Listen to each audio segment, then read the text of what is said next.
Very good morning all my dear students. देखिए, दो bonus question, physics और केमिस्ट्री। केमिस्ट्री का बोनस क्वेश्चन और फिजिक्स का बोनस क्वेश्चन कौन सा है, इस पे मैं बात करूं उससे पहले मैं ये ज़रूर बताना चाहूँगा, पेरेंट्स को बोलना चाहूँगा। एनटीए तो क्या खैर बात सुनेगा, अगर सुनता तो इतनी गलतियाँ नहीं करता। हमें लगता है ये दो क्वेश्चन बोनस हैं, बस बच्चे को दो बोनस क्वेश्चन से मार्क्स मिल जाएंगे।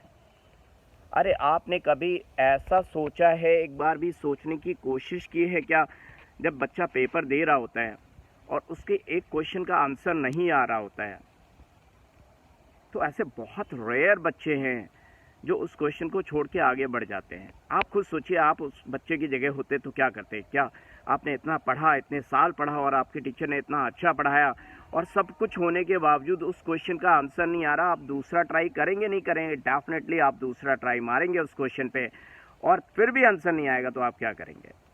आपका मूड ऑफ होगा, आपका कॉन्फिडेंस लेवल डाउन होगा। उस कॉन्फिडेंस लेवल कितना लेवल डाउन होगा, बच्चे के साथ कितना करियर खराब हुआ, कितने बच्चों की क्या क्या मतलब हालत हो गई वहाँ पेपर में, उसका जिम्मेदार कौन? आपको इतना टाइम मिलता है एनटीए टीचर से पेपर बनवाने के लिए, फिर भी आप इतनी गलतियां करते हैं। I can't understand. एक कोचिंग का टीचर जो अपने बिजी शेड्यूल से क्वेश्चन पेपर बनाता है, वो भी इतनी गलतियां नहीं करता। एरर फ्री क्वेश्चन पेपर बनाता है वो, और वो ट्रायल पेपर्स होते हैं, और आप इतना टाइम मिलता है फिर भी ऐसी गलतियां करते हैं। ये दो बोनस क्वेश्चन नहीं है माय डियर स्टूडेंट्स, ये किसी के करियर के साथ खिलवाड़ है।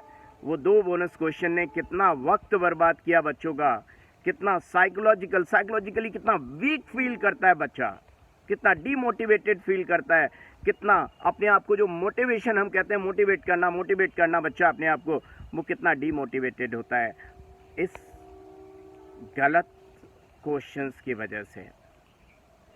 केमिस्ट्री का ईएमएफ ऑफ द सेल आपने 10.5 दे दिया। अरे 1.05 वोल्ट देते ठीक है, 10.5 वोल्ट देख के ही पता लग रहा है कि ऐसा कोई वोल्ट होता है किसी सेल का, इतना वैल्यू आता है क्या? आता ही नहीं है। फिर भी क्या आप क्रॉस चेक नहीं कर सकते थे पेपर? फिजिक्स में आपने देखिए फोटो इलेक्ट्रिक सेल मेटल वाली μ1 एंड μ2/2 का जो भी क्वेश्चन दिया वो भी गलत दे दिया आपने फिजिक्स का, फोटो इलेक्ट्रिक मेटल का। क्या इतनी गलतियां कैसे कर सकते हैं, और कैसे आप उम्मीद कर सकते हैं कि आपकी इतनी गलतियों के बावजूद बच्चा बहुत अच्छा पेपर करके आएगा? Don't you think? मैं तो कहता हूँ केमिस्ट्री में एक ही बोनस नहीं, दो बोनस होने चाहिए। आपने SN1 SN2 रिएक्शन का 1:1 मिक्सचर दे दिया। अरे बच्चे ने भी पढ़ा है कि बैक साइड अटैक 99% केसेस में ज़्यादा होता है, और आपने पहला ही ऑप्शन दे दिया 1:1 racemic mixture. How dare you, how can you do like that? Don't you think that you are giving misleading knowledge to the students? एक क्वेश्चन जो आपने ICL-I2 का दिया, अरे आप सोचिए अगर आप होते पेपर अटेम्प्ट करने, क्या आप उस क्वेश्चन को कर सकते थे? हद कर दिया। सर्चन रीजनिंग में आपने molecular mass and blah blah depends on boiling point depends on molecular mass दे दिया आपने, और बच्चे से एक्सपेक्ट, अरे आपको लिखना चाहिए था कि क्या, वो तो हमने बच्चों को बताया कि असर्जन रीजनिंग आ सकता है। क्या आप नहीं बता सकते थे कि भैया असर्जन रीजनिंग की तैयारी कर लेना, we are going to give such type of questions also? क्या आपको लगता है असर्जन रीजनिंग आसान चीज़ है? अरे आप एक बार ट्राई करिए ना, ए और बी में अगर एग्जैक्टली आप आंसर दे पाएँ विदाउट एनसीईआरटी की डेटा को लेकर। सल्फर डाइऑक्साइड का क्वेश्चन था एनवायरमेंटल केमिस्ट्री से, अगर आपके पास एनसीईआरटी नहीं है, डेटा नहीं है, आप आंसर निकाल के बताइए भाई। तो बच्चा लोग परेशान नहीं हो अगर आपके 2-3 क्वेश्चन गलत हो रहे हैं केमिस्ट्री में, क्योंकि सारे क्वेश्चन सही हों। ये हम ये नहीं कह सकते कि वो बच्चा बहुत ब्रिलियंट रहा होगा इसलिए सारे क्वेश्चन सही हुए हैं, क्योंकि 2 क्वेश्चन तो ऐसे थे जहाँ पे उस वक्त किस्मत ने अगर साथ दिया तभी सही होंगे। एक क्वेश्चन उसमें से सल्फर डाइऑक्साइड एनवायरमेंटल केमिस्ट्री का, लॉजिकल तो चलिए लॉजिक्स लगाएंगे तो ठीक हो जाएगा कि H2O2 ऑक्सीडाइजिंग एजेंट होता है, और तब ठीक है, पार्टिकुलेट कहाँ से टिक करेंगे।